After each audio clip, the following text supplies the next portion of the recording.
Assalamualaikum warahmatullahi wabarakatuh. Nama saya Dwi Novitasari, biasa dipanggil Bu Novi.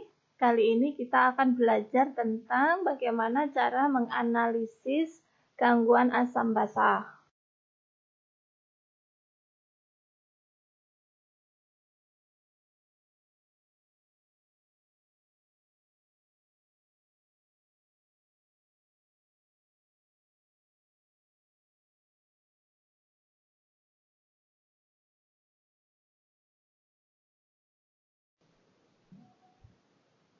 Tujuan pembelajaran analisis gangguan asam basa ini, setelah mengikuti pelajaran diharapkan mahasiswa mampu mengetahui definisi asam, definisi basa, nilai-nilai normal yang terkait dengan asam basa, kemudian peran paru-paru serta ginjal dalam menjaga keseimbangan asam basa, dan yang utama menginterpretasikan gangguan asidosis metabolik, respiratorik, alkalosis metabolik dan respiratorik apabila diberikan kasus pencetus.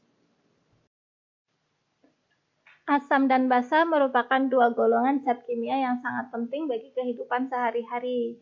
Terkait dengan sifat asam dan basa, larutan bisa dikelompokkan menjadi tiga, yaitu bersifat asam, basa, dan netral. Asam adalah substansi yang mampu mendonorkan ion hidrogen ke dalam larutan,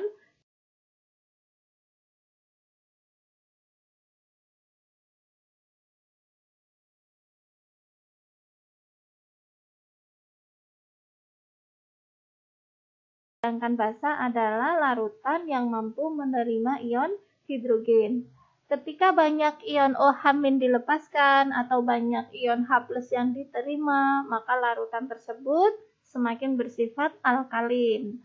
Dan sebaliknya, bila banyak ion H+ yang dilepaskan, maka larutan tersebut bersifat asam.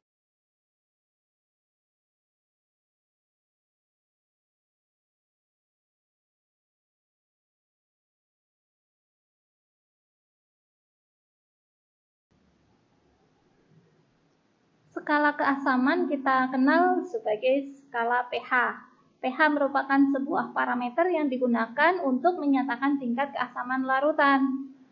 Larutan asam akan memiliki pH kurang dari 7, sedangkan larutan basa memiliki pH lebih dari 7. Netral apabila memiliki pH 7,0 tepat. Rentang pH dalam larutan adalah 0 sampai 14.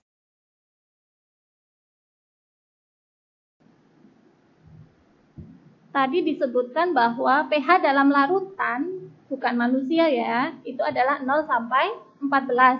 Sedangkan dalam darah kita, pH normal darah adalah 7,35 sampai 7,45. Apabila berada di luar itu kurang dari 7,35 atau lebih dari 7,45, maka kita mengalami gangguan pH.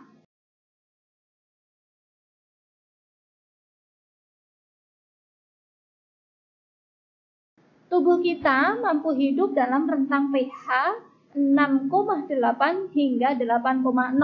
Inilah yang disebut sebagai gangguan asam atau gangguan basa. Apabila kurang dari 7,35 maka kita mengalami gangguan keasaman atau asidosis. Tetapi apabila kita pH-nya melebihi 7,45 maka jenis gangguannya disebut sebagai alkalosis.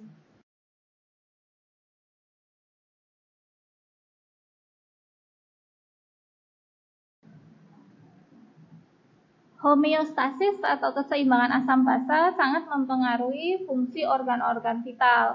Apabila terjadi gangguan keseimbangan asam basa yang berat, ini akan mengancam keberlangsungan hidup manusia. Tubuh manusia mampu mempertahankan keseimbangan asam dan basa agar proses metabolisme dan fungsi organ dapat berjalan optimal. Keseimbangan asam basa dalam tubuh manusia diatur utamanya oleh dua sistem, yaitu paru dan ginjal.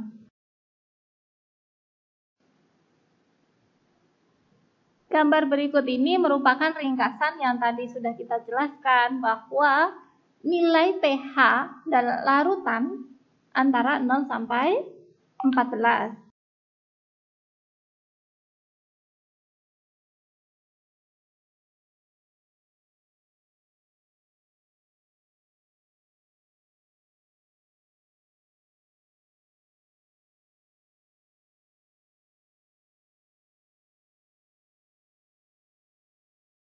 Sedangkan dalam tubuh manusia tadi kita mampu hidup viabel dalam rentang 6,8 sampai 8,0.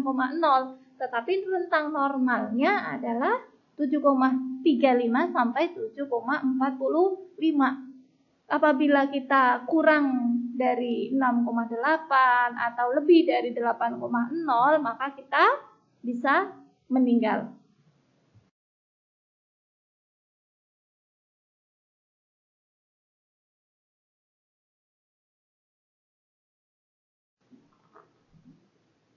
Berikut saya jelaskan tentang hubungan antara ion hidrogen, H+, CO2, karbon dioksida, dan HCO3- ion bikarbonat dalam keseimbangan asam basa.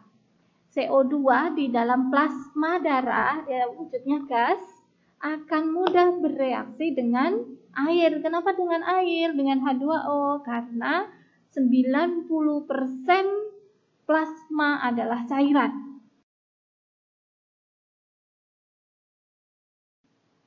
Reaksi dari CO2 dan H2O akan menciptakan ion karbonat, yaitu H2CO3, yang akan sangat mudah terdisosiasi atau terurai menjadi H+, ion hidrogen, dan ion bikarbonat, HCO3-.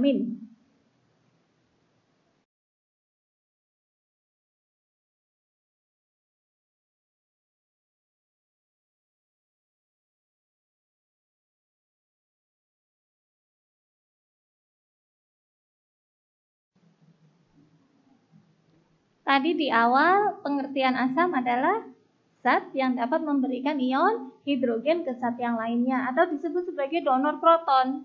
Contohnya adalah asam hidroklorida, asam HCl, asam karbonat, H2CO3.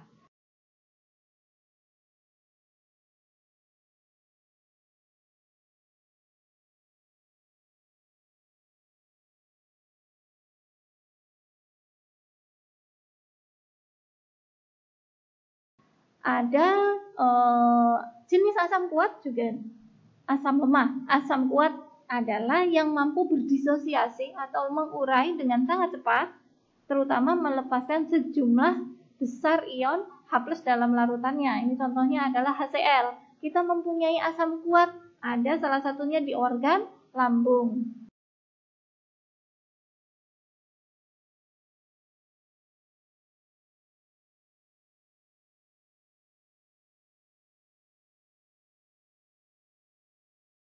Sedangkan asam lemah adalah yang sedikit, dia lebih sedikit mendisosiasikan ion-ionnya sehingga disebut asam yang lemah, sedikit melepaskan ion hidrogen. Contohnya adalah H2CO3.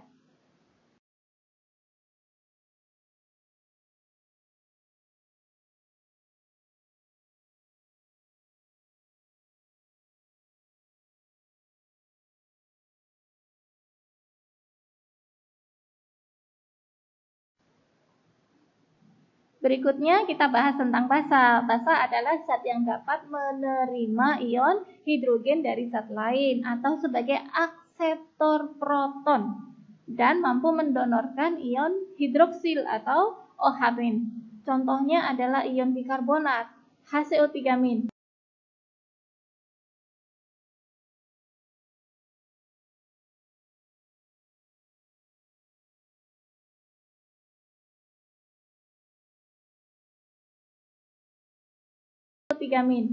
Adalah suatu basa karena dia dapat bergabung dengan satu ion hidrogen HCO3- plus H+ akan membentuk asam karbonat, yaitu H2CO3. Protein-protein di dalam tubuh juga mampu berfungsi sebagai basa karena beberapa asam amino yang membangun protein tersebut merupakan muatan akhir negatif yang siap menerima ion-ion hidrogen.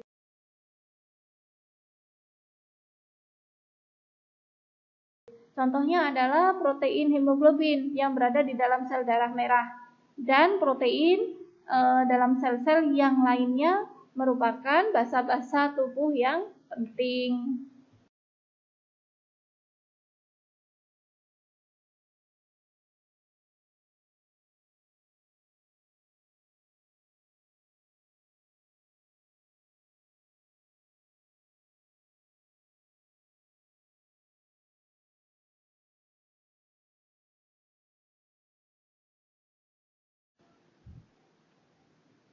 Jenis basa ini juga ada basa kuat dan serta basa lemah. Basa kuat adalah basa yang bereaksi secara cepat dan kuat dengan H+. Contohnya adalah H2O.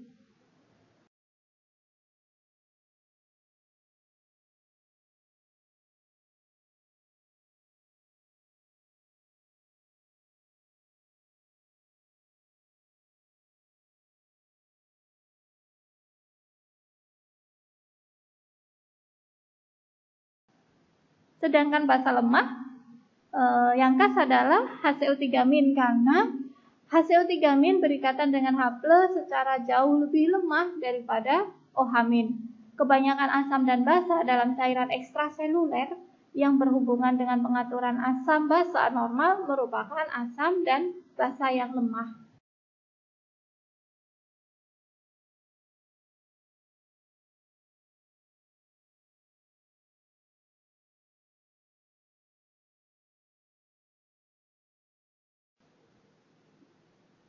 Berikutnya kita akan membahas tentang keseimbangan asam basa. Tadi kita sudah belajar ya tentang apa itu definisi asam, apa itu definisi basa. Silakan direkul kembali karena itu basicnya. Keseimbangan asam basa adalah suatu keadaan di mana konsentrasi ion hidrogen yang diproduksi setara dengan yang dikeluarkan oleh sel. Pada proses kehidupan, keseimbangan asam pada tingkat molekuler umumnya berhubungan dengan asam lemah atau basa lemah. Begitu juga pada tingkat konsentrasi ion H+ atau ion OH yang sangat rendah.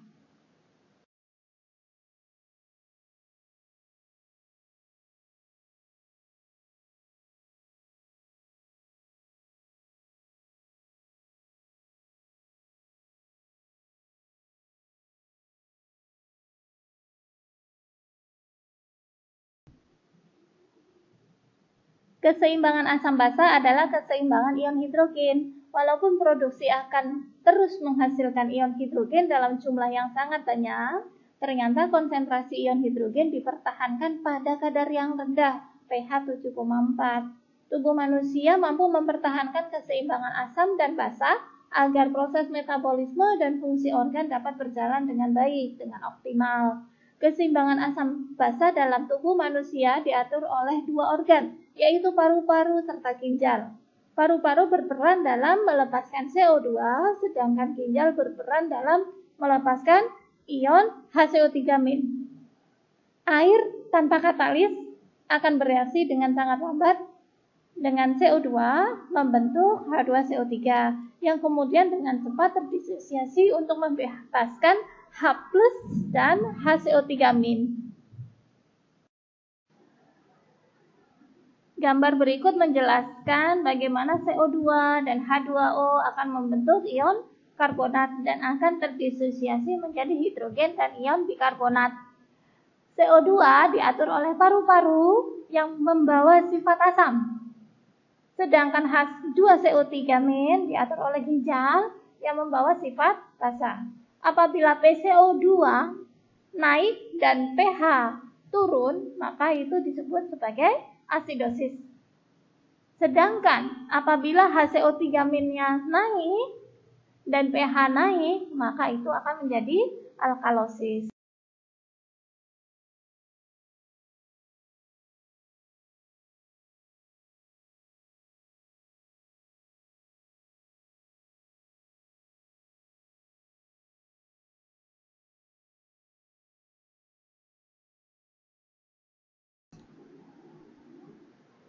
Berikut adalah nilai referensi analisa gas darah. Antara lain komponennya adalah PaO2, FaO2, nilai pH, PaCO2, ion bikarbonat, dan base exist. PaO2 dipertahankan normal rentang 86,2 sampai 101,2 mm/Hg. Apabila menurun disebut hipoksemia. Saturasi oksigen dipertahankan 92 sampai 98%. Apabila menurun maka itu menandakan hipoksemia. Nilai pH dipertahankan normal 7,35 sampai 7,45. Apabila menurun disebut asidosis, sedangkan apabila meningkat disebut alkalosis.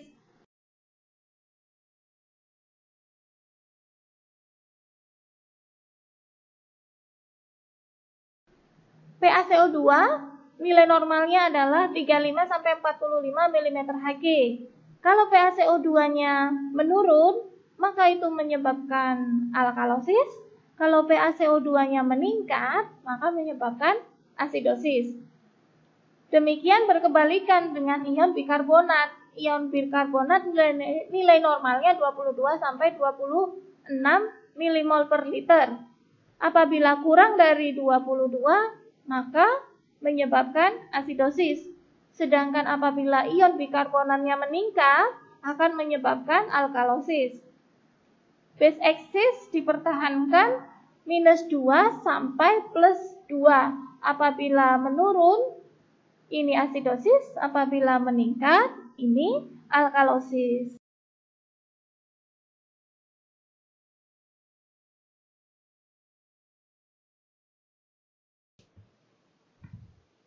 Berikut adalah perbandingan nilai referensi analisa gas darah, arteri, dan vena. Kita biasanya menggunakan interpretasi darah arteri pasien, tetapi bisa dilihat perbedaannya antara gas darah arteri dan gas darah vena.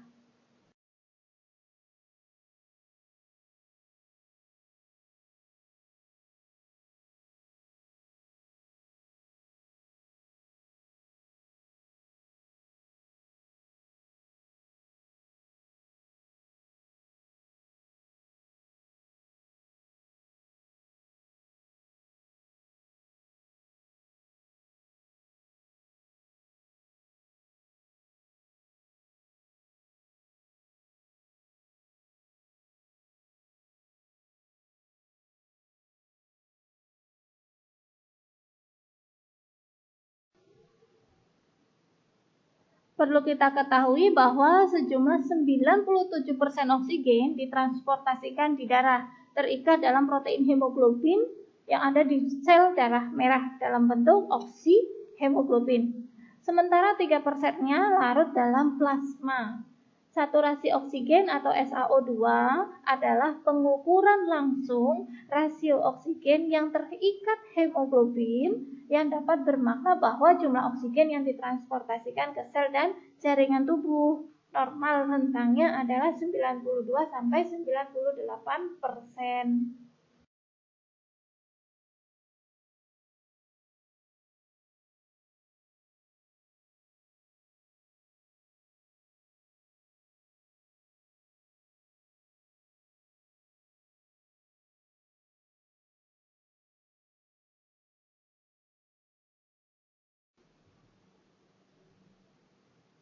PaO2 atau tekanan parsial oksigen merupakan jumlah oksigen yang larut di plasma darah, merefleksikan pertukaran gas di paru-paru.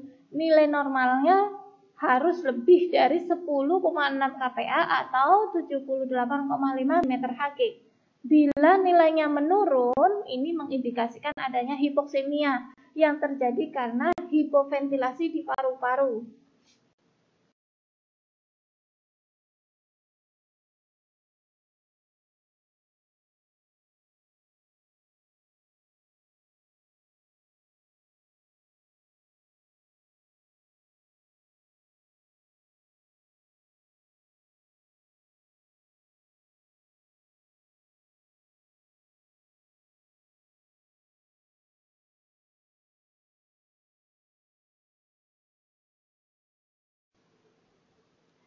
Berikut bisa diperhatikan nilai normal saturasi oksigen dan nilai normal tekanan parsial oksigen. Apabila keduanya menurun, ini mengindikasikan adanya hipoksemia.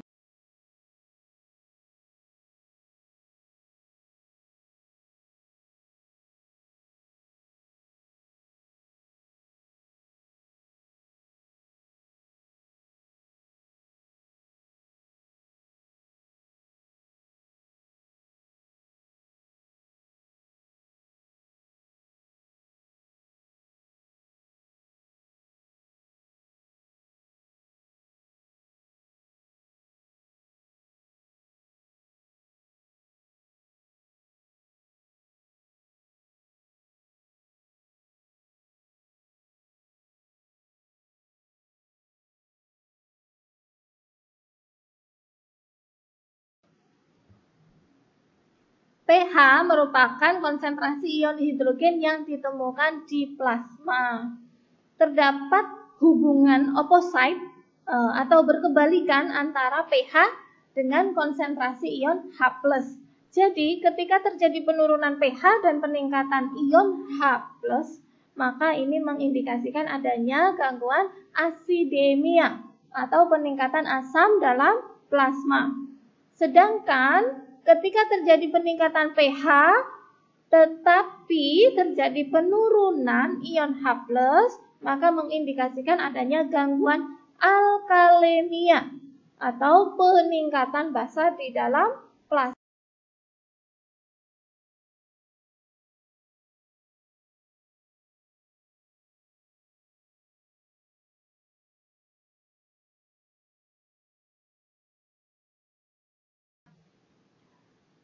Tabel ini menjelaskan pH dengan nilai normalnya 7,35 sampai 7,45 apabila pH kurang, contohnya 7,21, maka itu pH-nya menurun. Jenis gangguannya disebut asidosis. Apabila misal pH-nya 7,52, maka itu pH-nya meningkat. Itu disebut gangguannya adalah alkalosis.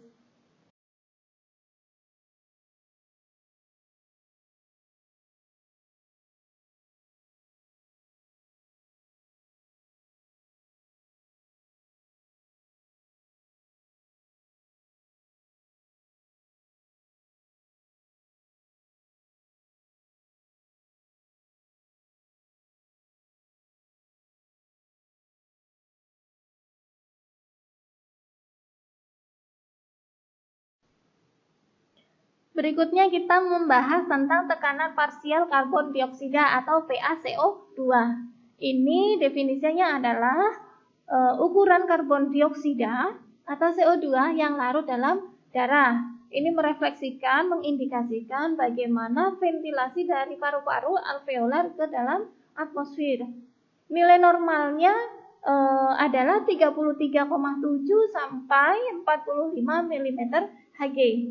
Apabila hubungan antara pH dengan PaCO2 adalah opposite atau berkebalikan, maka ini mengindikasikan gangguannya bersifat respiratori.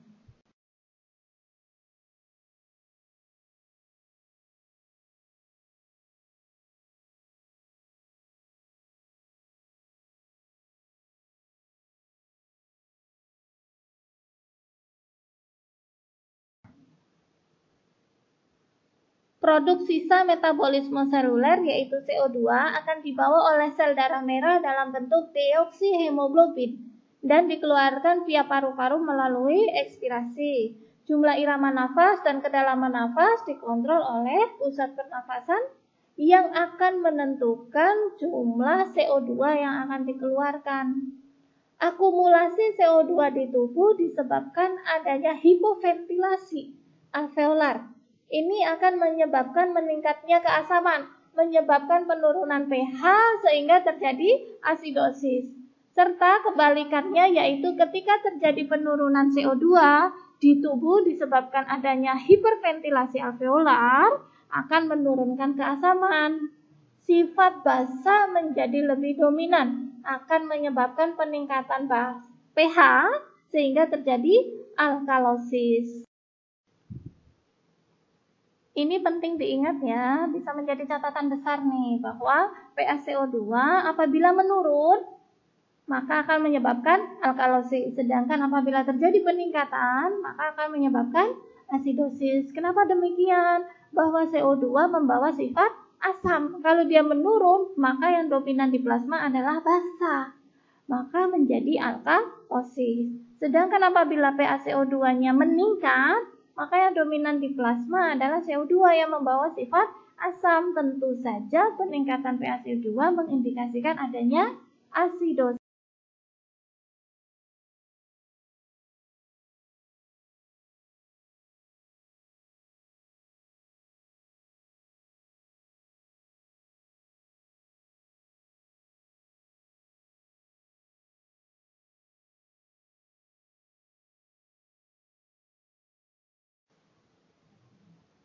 Berikutnya kita belajar tentang ion bikarbonat.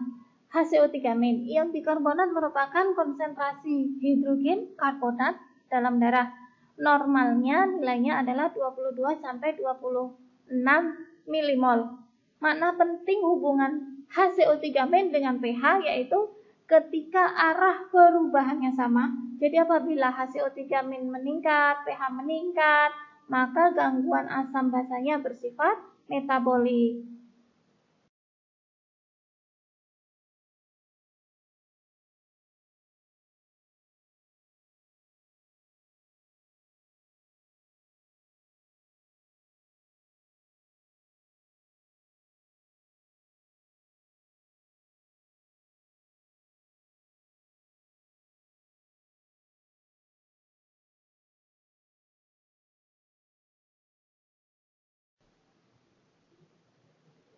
Ion bikarbonat ini diregulasi, dijaga keseimbangannya oleh ginjal dan merupakan buffer utama dalam tubuh. Beberapa penyakit metabolik dapat menyebabkan peningkatan asam di plasma atau kehilangan basa atau HCO3- dari tubuh yang menyebabkan kondisi asidosis. Serta kebalikannya, ketika terjadi peningkatan basa atau peningkatan HCO3- atau penurunan asam dalam plasma, maka akan menyebabkan kondisi alkalosis.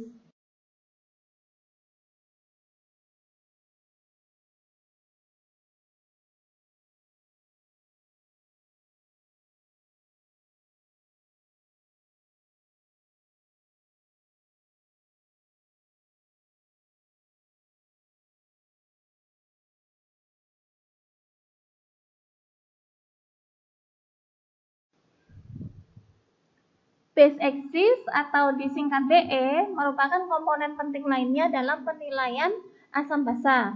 Nilai BE ini mengindikasikan seberapa besar jumlah asam ion hidrogen yang dibutuhkan untuk mengkoreksi pH agar kembali dalam rentang normal. Nilai normalnya -2 hingga +2 milimol per liter. Bermakna seluruh nilai basa termasuk juga bikarbonat. Hal ini dikalkulasi menggunakan pH dan PaCO2. Adanya peningkatan BE mengindikasikan alkalosis metabolik. Penurunannya mengindikasikan asidosis metabolik.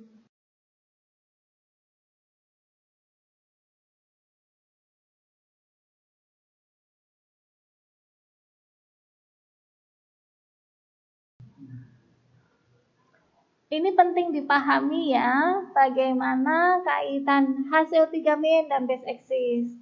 HCO3- apabila menurun menjadi asidosis, apabila meningkat menjadi alkalosis. Base axis apabila menurun akan menjadi asidosis, dan apabila meningkat akan menjadi alkalosis.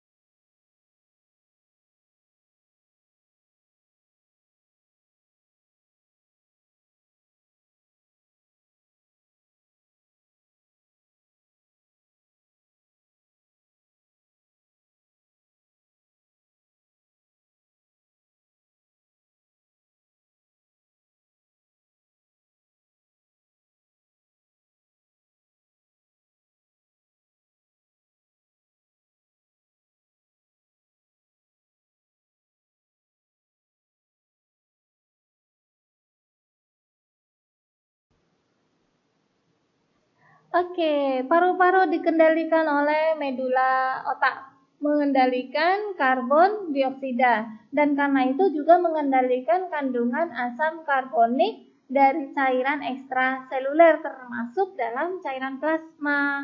Paru-paru melakukan hal ini dengan menyesuaikan ventilasi sebagai respon terhadap jumlah karbon dioksida dalam darah.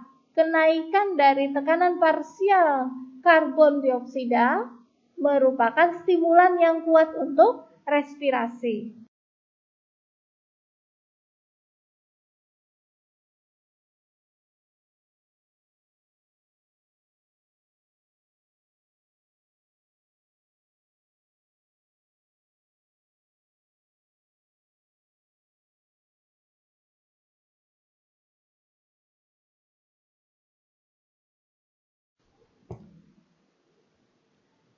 Pada keadaan asidosis metabolik, frekuensi pernafasan akan meningkat. Ini menyebabkan eliminasi atau pengeluaran karbon dioksida yang besar, berguna untuk mengurangi kelebihan asam.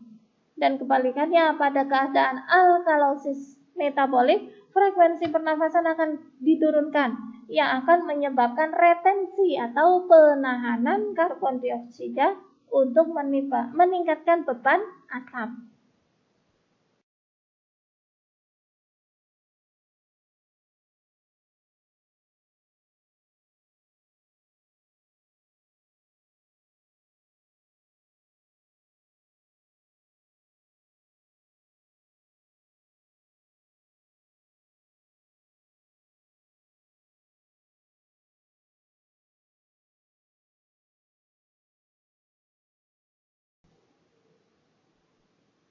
Ginjal mengatur keseimbangan asam basa dengan sekresi dan reabsorpsi ion hidrogen dan ion bikarbonat di tubulus nefron.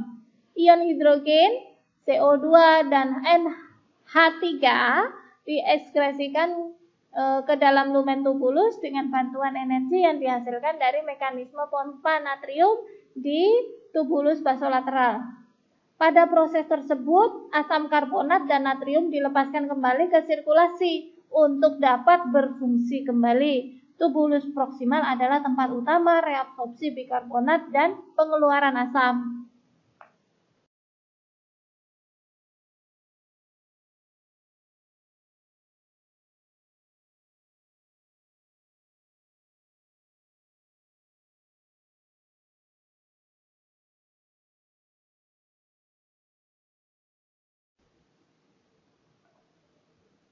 Ion hidrogen sangat reaktif dan mudah bergabung dengan ion bermuatan negatif pada konsentrasi yang sangat rendah. Pada kadar yang sangat rendah pun, ion hidrogen mempunyai efek yang besar pada sistem biologi. Ion hidrogen berinteraksi dengan berbagai molekul biologis sehingga dapat mempengaruhi struktur protein, fungsi enzim, dan eksabilitas membran sel. Ion hidrogen sangat penting pada fungsi normal tubuh, misalnya sebagai pompa proton mitokondria dalam proses fosforilasi oksidatif yang menghasilkan ATP.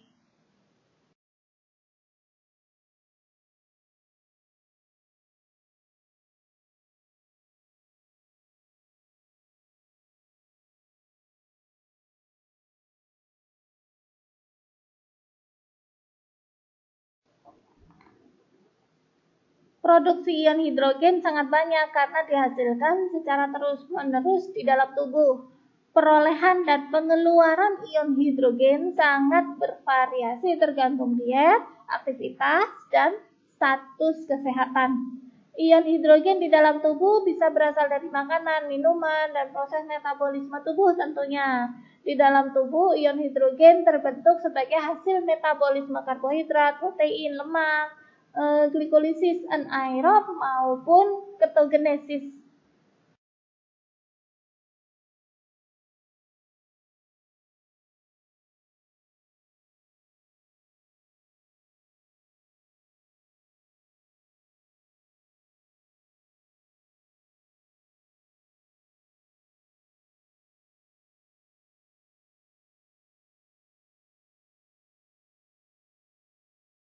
Oke, kita berkenalan belajar tentang asidosis respiratorik. Asidosis respiratorik adalah keasaman darah yang berlebihan karena penumpukan karbon dioksida dalam darah sebagai akibat kegagalan fungsi paru-paru atau pernafasan yang lambat, atau kita sebut sebagai hipoventilasi.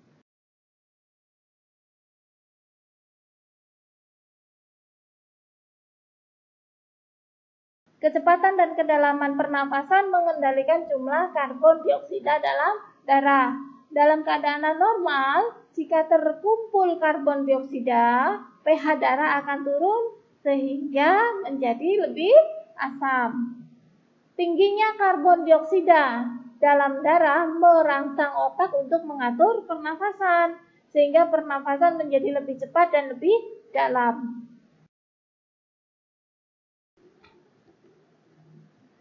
Asidosis respiratorik terjadi ketika paru-paru tidak dapat mengeluarkan karbon dioksida secara adekuat.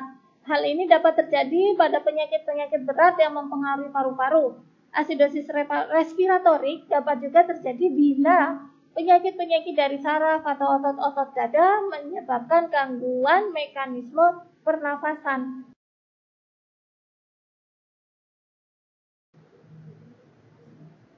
Berikut merupakan gangguan yang bisa menyebabkan hipoventilasi dan asidosis respiratorik, terutama gangguan di paru-paru seperti emfisema, bronkitis, asma, pneumonia, pneumotora. Ada juga gangguan neuromuskular sehingga ada gangguan ventilasi.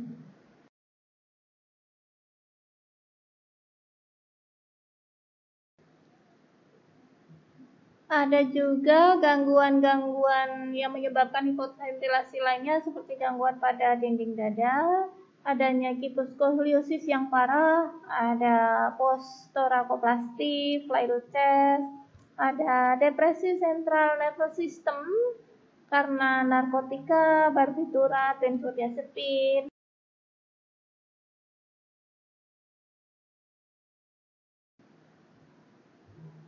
Kasus-kasus gangguan neurologis seperti ensefalitis, trauma batang otak, ada tumor, ada abses otak, serta penyebab lainnya.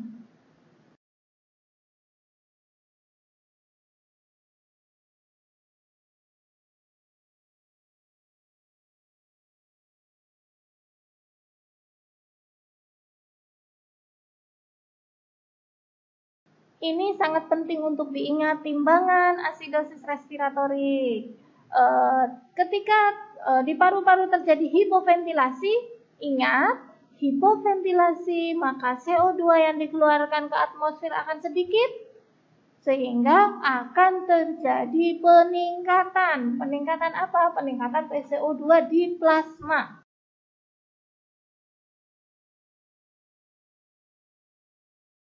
Ini disebabkan oleh paru-paru, maka di plasma asam akan menjadi lebih dominan. Sedangkan kadar HCO3- akan tetap normal.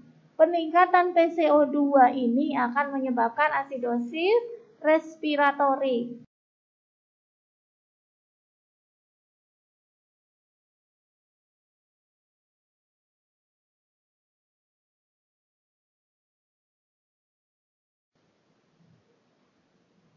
Tanda gejala dari asidosis respiratorik ini tergantung dari penyebabnya. Bisa berupa sakit kepala, rasa mengantuk, bisa terjadi gangguan kesadaran, stupor, bahkan sampai koma. Gejala kecemasan, delirium juga akan terjadi seiring peningkatan PCO2.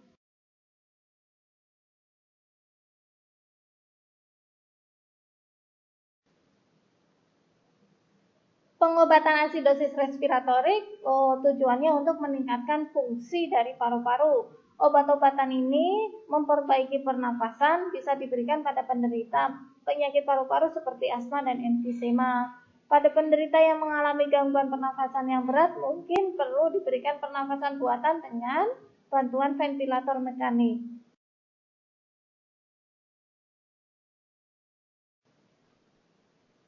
Oke, very happy to meet quiz 1. Ini mengindikasikan Bapak atau Ibu memahami tidak tentang asidosis ya. Quiz 1, diketahui pH 7,25, PaCO2 61,5, HCO3 22. Jadi bagaimana interpretasinya? Silahkan bisa dicatat dulu di kertas.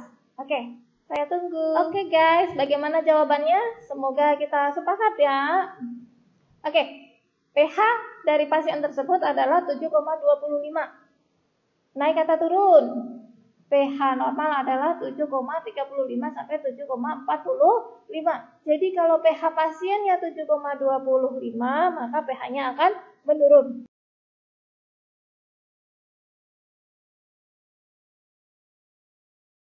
Dan PaCO2-nya 61,5 mm Hg.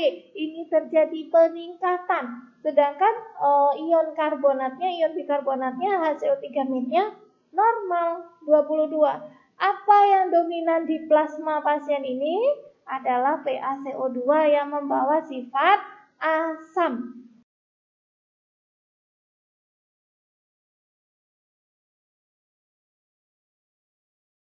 Karena penyebabnya ada di paru-paru karena hipoventilasi, maka jenis gangguannya disebut sebagai asidosis respiratorik.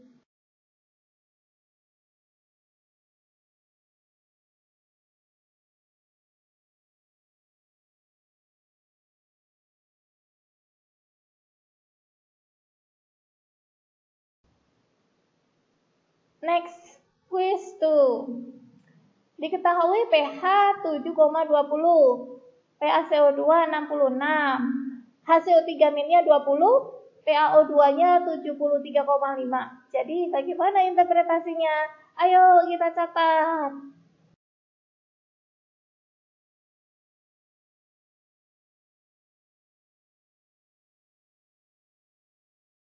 Tadi diketahui pH-nya 7,20. Ini berarti pH-nya menurun. Sedangkan PaCO2-nya 66.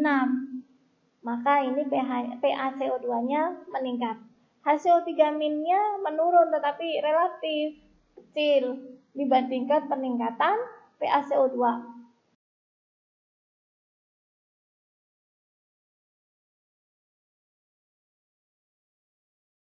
Dan PaO2 menurun, ini menandakan adanya hipoksia, berarti ada gangguan ventilasi. Jadi karena penyebabnya kembali lagi dari paru-paru dengan pH-nya menurun, maka ini disebut sebagai asidosis respiratorik.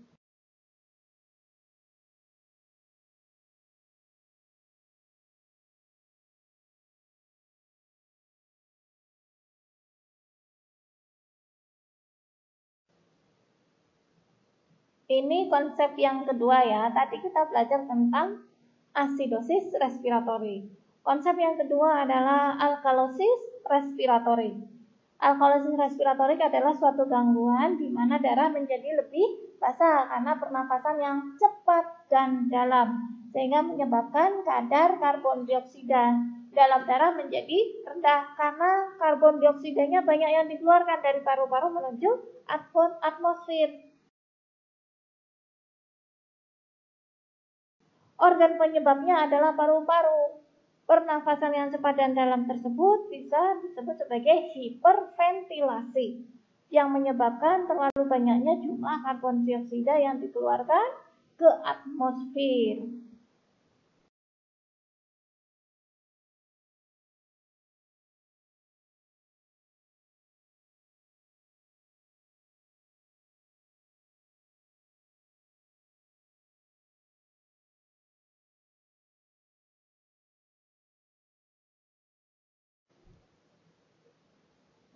Hiperventilasi bisa disebabkan karena gangguan sistem saraf pusat seperti CK, cardiovascular accident, kecemasan, kemudian ada nyeri, ketakutan, stres, demam, gagal hepar kronik, obat-obatan, serta endogenous.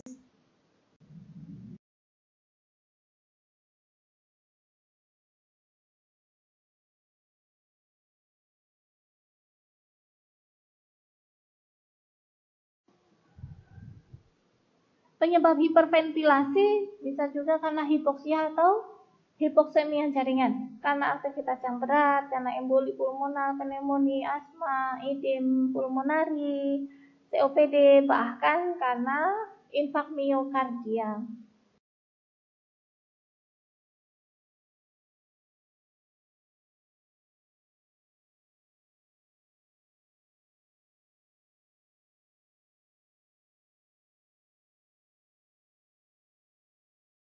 Kita tiba pada timbangan alkalosis respiratorik.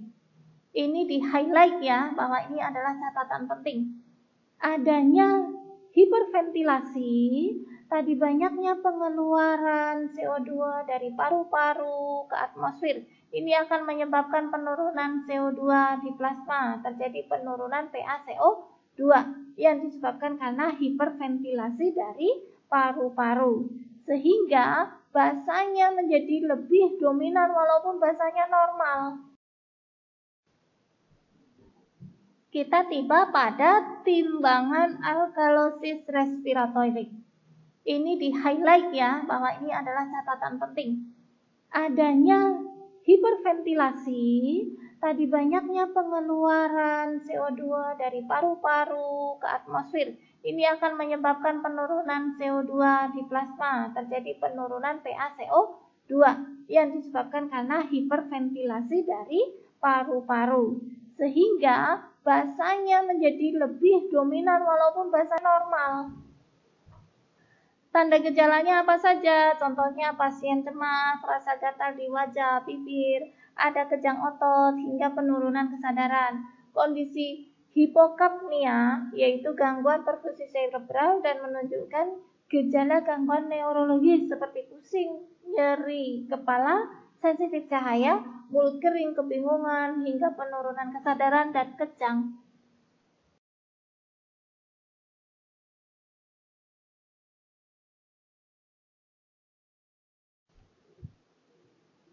Pengobatan alkalosis respiratorik bertujuan untuk memperbaiki ventilasi, pemberian oksigen, bernafas menggunakan kantong kertas, kemudian dihisap kembali, bronkodilator, suction bila ada drain, purulen, ventilasi mekanik bisa digunakan, hidrasi untuk menjaga membran mukosa tetap lembab, serta kemungkinan diuretik juga bisa diberikan.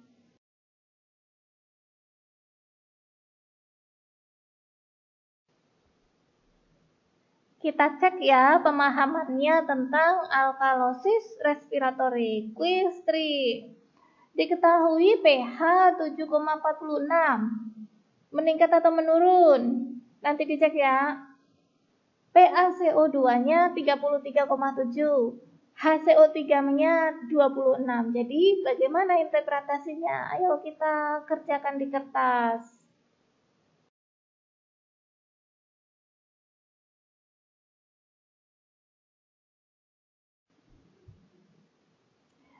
Mari kita koreksi.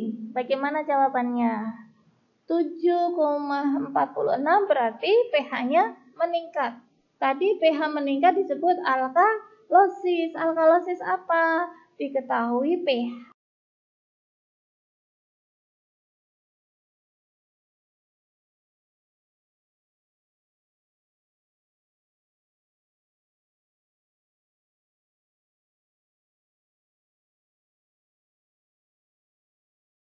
ACO2-nya 30,7. Ini menurun dari nilai normal. Sedangkan HCO3-nya 26. Ini normal. Jadi apa yang dominan di plasma? HCO3-. Jenis gangguannya disebut alkalosis respiratorik.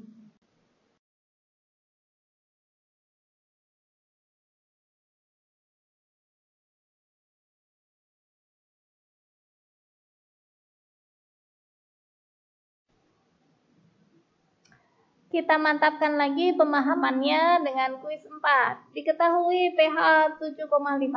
PaCO2-nya 31,5. HCO3-nya 27. Jadi bagaimana interpretasinya?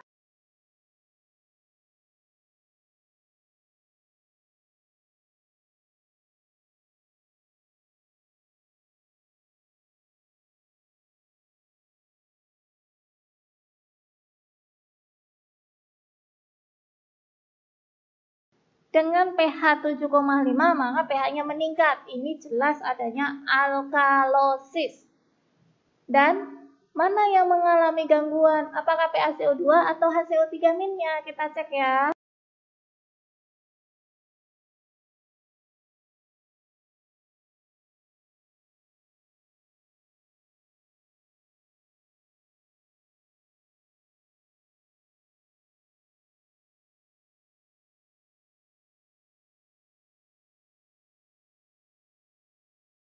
CO2-nya ternyata 29,5, maka ini berubah dari nilai normal.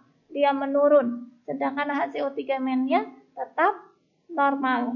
Ini hanya meningkat 1 poin sehingga ini tidak terlalu bermakna. Jadi yang dominan mengalami perubahan adalah di paru-paru, PaCO2-nya, maka ini gangguannya disebut sebagai alkalosis respiratorik.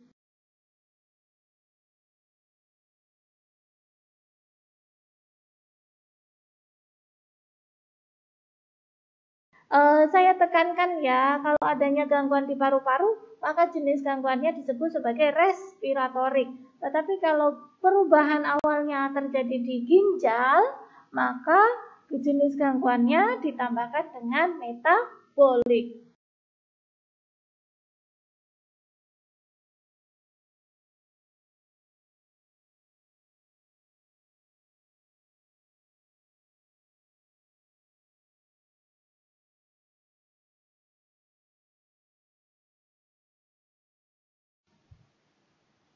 Asidosis metabolik yaitu kondisi keasaman darah yang berlebihan yang ditandai dengan penurunan kadar bikarbonat dalam darah. Ini disebabkan kegagalan ginjal dalam mempertahankan nilai bikarbonat.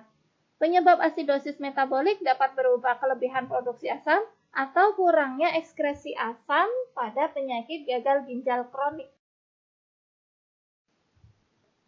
Asidosis laktat bisa disebabkan karena hipoksia jaringan yang ekstrim, ketoasidosis seperti diabetes mellitus, gagal ginjal, serta kehilangan bikarbonat yang parah karena diare yang kronik.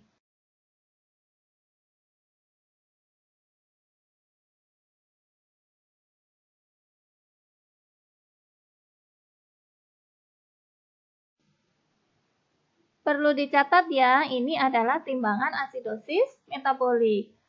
Terjadi masalah di ginjal sehingga banyak kehilangan bikarbonat. Akibatnya terjadi penurunan nilai HCO3-.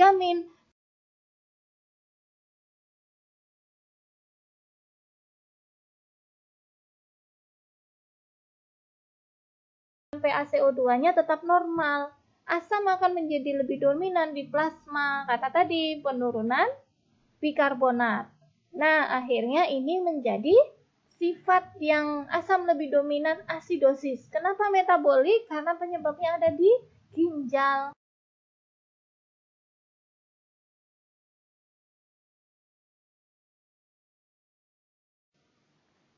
Tanda dan gejala dari asidosis metabolik bisa mulai dari ringan hingga bisa menyebabkan kematian, seperti mual, muntah, pernafasan menjadi lebih dalam atau sedikit lebih cepat, kelelahan yang luar biasa, rasa mengantuk, ada delirium, mengalami kebingungan, hipotensi, syok, koma, bahkan hingga kematian. Untuk pengobatan asidosis tergantung dari penyebabnya. Bisa diberikan cairan intravena. Apabila pasiennya diabetes, kemungkinan bisa dikendalikan dengan pemberian insulin, atau keracunan bisa diatasi dengan membuang racun tersebut. Terkadang bisa dilakukan hemodialisa. Pemberian karbonat secara intravena juga bisa efektif. Kita cek ya kuis 5 dengan pH 7,13. PaCO2-nya 49,9, PO2-nya 98,2, HCO3-nya 18, base excess-nya 0. Jadi bagaimana interpretasinya? Ayo kita kerjakan. Kita cocokkan ya jawabannya. Tadi diketahui pH 7,13, berarti pH-nya menurun. PaCO2-nya 49,9, artinya normal. PaO2-nya menurun. HCO3-nya 18, ini juga menurun. Base excess-nya 0.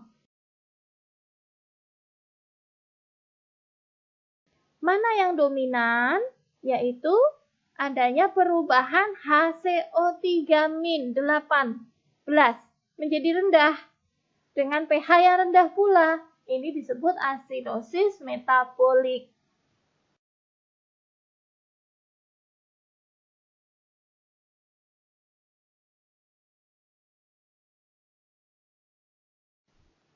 Kita kerjakan lagi kuis 6. Diketahui pH 6,95.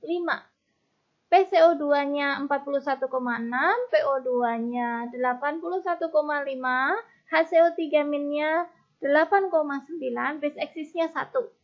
Kita kerjakan yuk.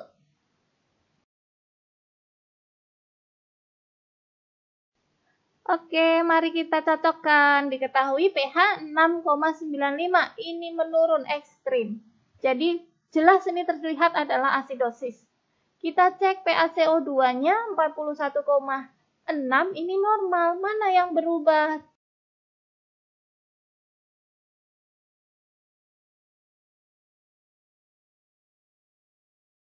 Cek nilai HCO3- yaitu 8,9. Ini menurun dari nilai normal 22 sampai 26. Berarti masalahnya ada di mana? Di ginjal. Kita ketahui pH asidosis, masalah di ginjal, maka menjadi asidosis metabolik.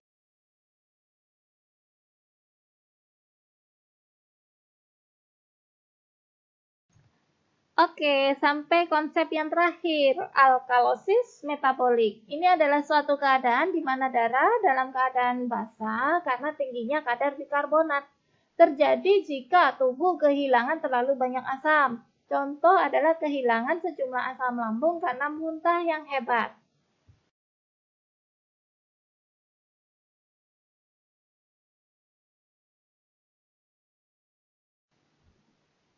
Penyebab alkalosis metabolik bisa karena penurunan klorida dan potasium, karena muntah, bilas lambung, bulimia, obat-obatan, diare, juga bisa karena obat-obatan Liddle syndrome, penggunaan laksatif, dan sebagainya.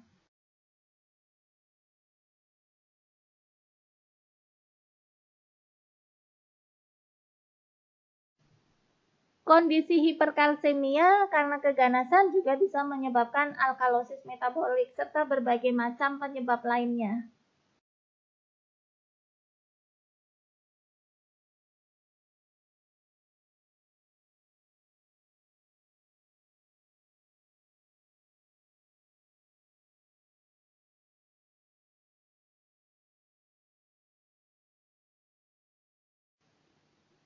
Sampai kita pada timbangan alkalosis metabolik. Kenapa alkalosis? Karena ada peningkatan HCO3- di mana HCO3- dijaga oleh ginjal, maka ini menjadi alkalosis metabolik. Walaupun nilai PaCO2-nya normal, maka ini yang menjadi dominan adalah peningkatan HCO3-. Tanda gejala dari alkalosis metabolik seperti mudah tersinggung, iritabilitas, otot berkedut, kejang, spasme yang berkepanjangan, tetani. Untuk pengobatan alkalosis metabolik bisa diberikan cairan dan elektrolit dengan kandungan natrium dan kalium, amonium klorida secara intravena.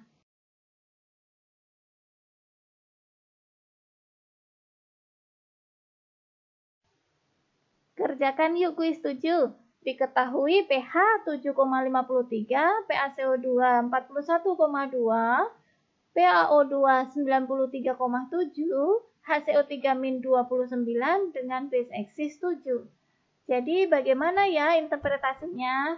Ayo kita kerjakan di kertas.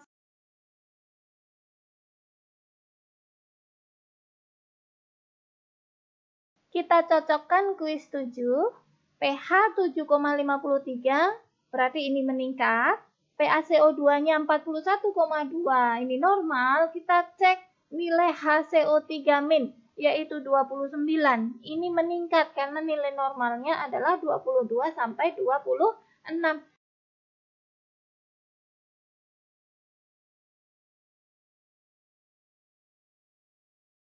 Dengan base axis 7, ini juga meningkat. Maka peningkatan pH ini adalah alkalosis dan penyebabnya ada di HCO3-.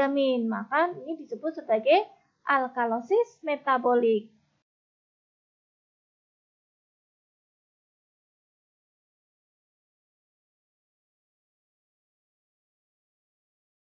Kita sudah belajar bagaimana asidosis respiratorik, alkalosis respiratorik, alkalosis metabolik dan asidosis metabolik. Sekarang kita belajar tentang efek kompensasi. Karena baik paru maupun ginjal, mereka sebagai penyebab juga bisa mengkompensasi masing-masing organ yang lain. Kompensasi digunakan agar gangguan yang terjadi segera dapat diatasi. Organ yang sehat akan mengkompensasi gangguan. Contoh, apabila penyebabnya adalah paru-paru, maka organ yang mengkompensasi adalah ginjal. Dan sebaliknya, apabila penyebabnya adalah organ ginjal, maka yang mengkompensasi adalah paru-paru. Kompensasi searah dengan penyebabnya. Apabila penyebabnya meningkat, maka kompensasinya pun juga meningkat. Apabila penyebabnya terjadi penurunan kadar, maka kompensasinya pun juga akan menurunkan kadar yang lainnya.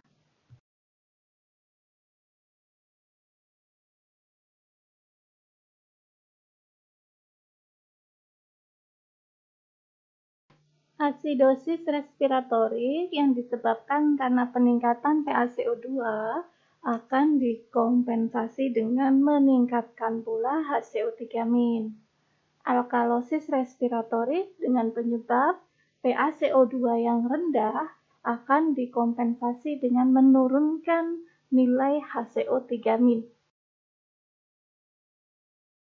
Kemudian juga asidosis metabolik dengan penyebab HCO3- yang rendah, maka efek kompensasinya juga akan menurunkan PaCO2. Dan terakhir, alkalosis metabolik dengan penyebab HCO3- yang meningkat, maka efek kompensasinya dengan meningkatkan PaCO2.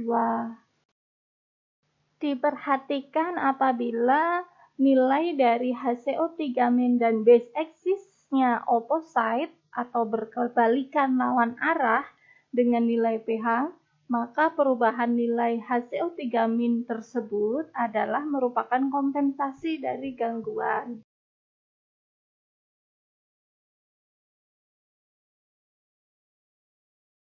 Sedangkan apabila nilai HCO3- dan base excess-nya searah dengan perubahan nilai pH, apabila misal HCO3-nya meningkat, pH-nya juga meningkat, nah itu searah, maka perubahan nilai HCO3- tersebut merupakan penyebab dari gangguan asam basa. Ginjal akan berusaha mengkompensasi asidosis dengan menahan atau meretensi bikarbonat sehingga terjadi peningkatan kadar bikarbonat hingga mencapai keseimbangan asam basa kembali.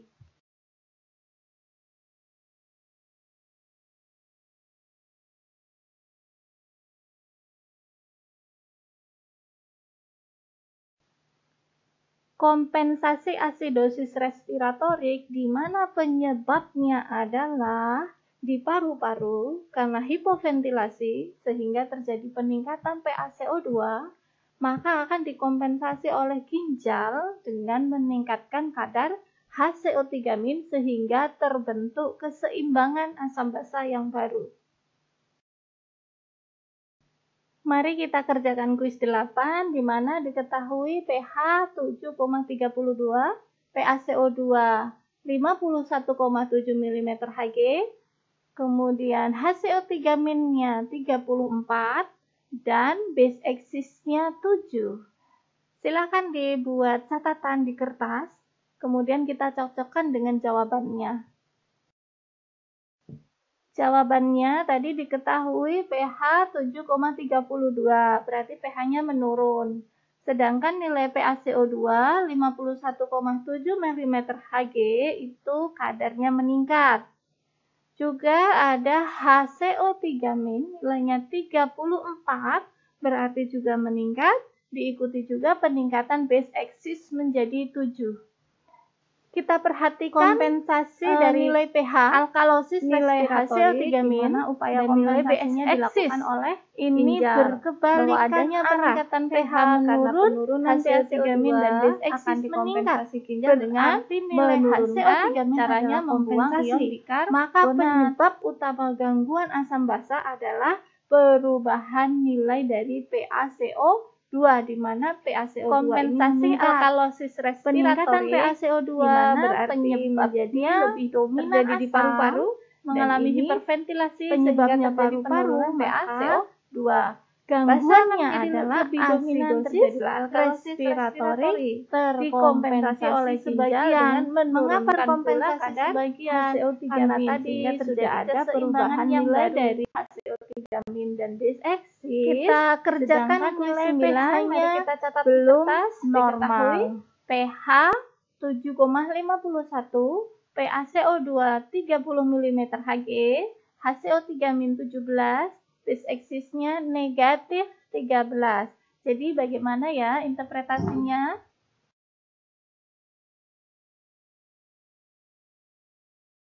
Diketahui terjadi peningkatan pH, kemudian ada penurunan PaCO2, penurunan HCO3-, dan penurunan base eksis. Kita lihat bahwa arah perubahan pH yang meningkat, tetapi HCO3- dan base eksis menurun. Berarti nilai HCO3- ini adalah kompensasi. Jadi penyebab utama adalah PaCO2. Berarti ini adalah alkalosis karena peningkatan pH, respiratorik karena penyebabnya ada di paru-paru, terkompensasi sebagian.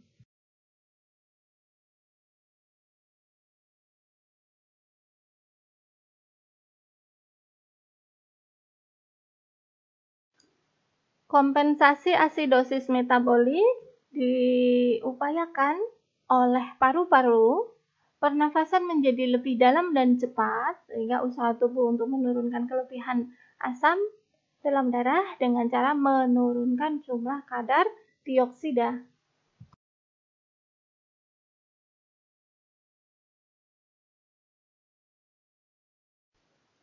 Kompensasi adanya asidosis metabolik, di mana kita ketahui penyebabnya di ginjal, yaitu karena penurunan HCO3-, maka kompensasinya dilakukan oleh paru-paru juga dengan menurunkan PaCO2.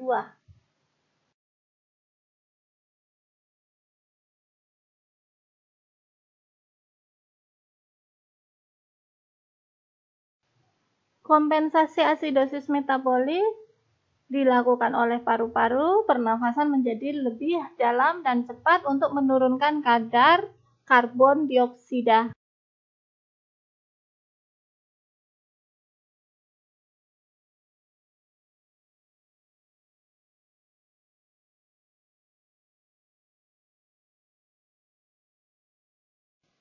Kita kerjakan kuis 10, diketahui pH 7,31, PaCO2 30 mm Hg, HCO3-nya 17, dan base eksis negatif 13. Jadi bagaimana ya interpretasinya? Mari kita kerjakan di kertas.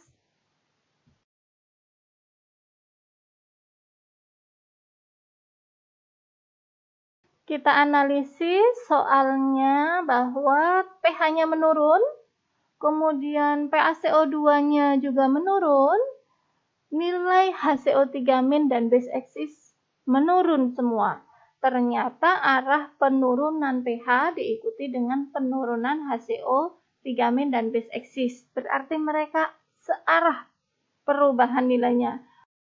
Maka penyebabnya adalah HCO3-, sehingga kadar dari PaCO2 itulah nilai kompensasinya. Jadi asidosis karena pH-nya menurun, metabolik karena penyebabnya dari ginjal, kemudian sudah terkompensasi sebagian karena diikuti penurunan PaCO2. Kita kerjakan lagi kuis 11, diketahui pH 7,49, PaCO2 17, base eksisnya negatif 5, dan nilai HCO3-nya 18. Jadi bagaimana jawabannya?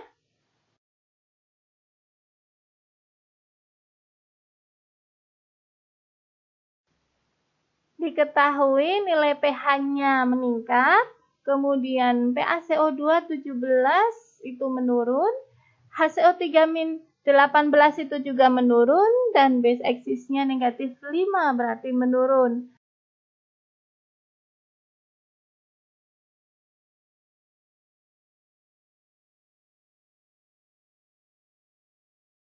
Ada arah yang opposite berlawanan arah antara pH dengan HCO3- dan base axis, maka ini penyebabnya adalah PaCO2. Penurunan dari PaCO2 itu adalah alkalosis respiratory, terkompensasi sebagian karena sudah ada perubahan nilai HCO3- dan base axis.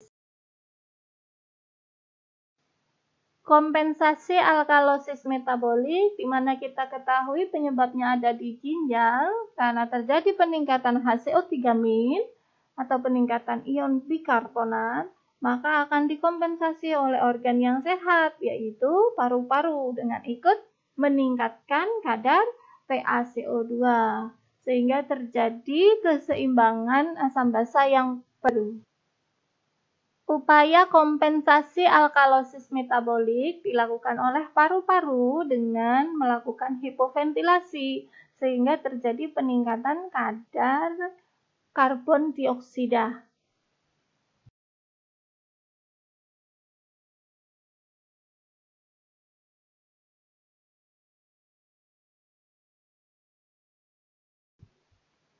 Terakhir, kuis 12, kita ketahui bersama pH 7,48, PaCO2 49,5, HCO3-nya 38, base axis-nya positif 8. Jadi bagaimana jawaban dari kuis 12? Mari kita kerjakan dulu.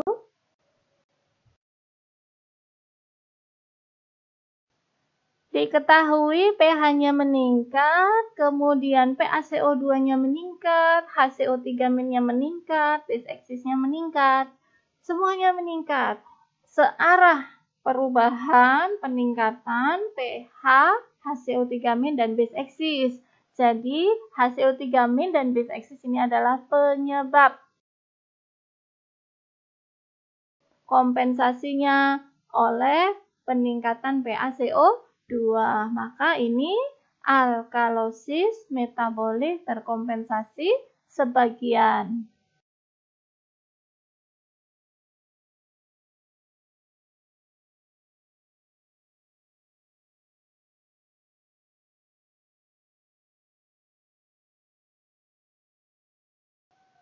Demikian pembelajaran kita tentang asam basa. Bila ada belum jelas, silahkan putar ulang slide-nya. Kalau memang belum jelas lagi, bisa gunakan sumber belajar yang lainnya atau hubungi dosennya ya. Kita akhiri. Wassalamualaikum warahmatullahi wabarakatuh.